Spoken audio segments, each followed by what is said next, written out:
Supreme court আইনজীবী সমিতির নবনির্বাচিত সভাপতি ব্যারিস্টার এম মাহবুব উদ্দিন খোকন এমপিকে ফুলেল শুভেচ্ছা ও অভিনন্দন জানিয়েছে এসএ গ্রুপ অব কোম্পানিজ।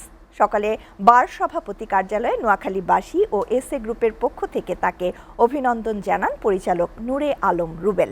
এ সময় এসএ গ্রুপের অধীনে এসএ টেলিভিশন জনগণ ও দেশের মানুষের পক্ষে কথা বলবে বলেও প্রত্যাশা ব্যক্ত করেন barrister M Mahbub Uddin Khokon MP. Arafat হোসেনের প্রতিবেদন।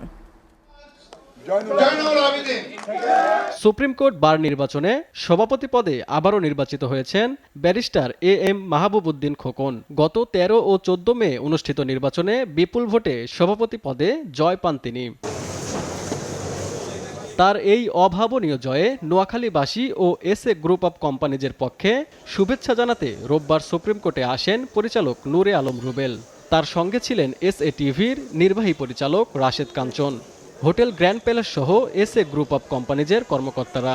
সুপ্রিম কোর্ট বার সভাপতির কার্যালয়ে ব্যারিস্টার এম মাহবুব উদ্দিন খোকন এমপিকে ফুলেল শুভেচ্ছা ও আন্তরিক অভিনন্দন জানান এসএ গ্রুপ অব কোম্পানিজের পরিচালক নূরে আলম রুবেল।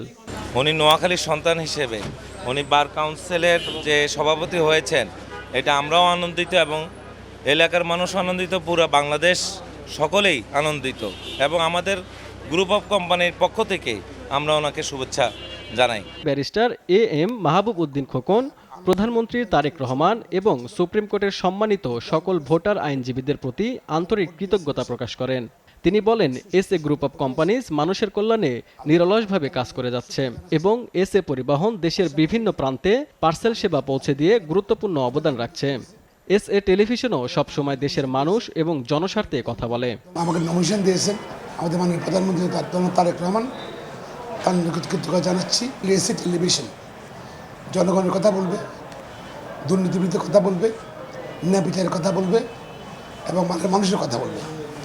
আর এসএ গ্রুপের যে এসএ পরিবহন, সেটা দেশব্যাপী যে তারা সার্ভিস দিচ্ছে অনেক মানুষ, দীর্ঘদিন থেকে প্রাচীনতম একটা প্রতিষ্ঠান, তাদেরও ধন্যবাদ জানাচ্ছি। ধন্যবাদ।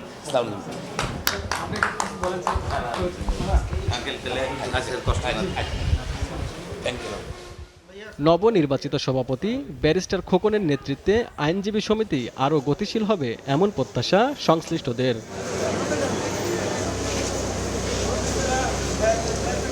Arafat Hossain, SA TV, Dhaka.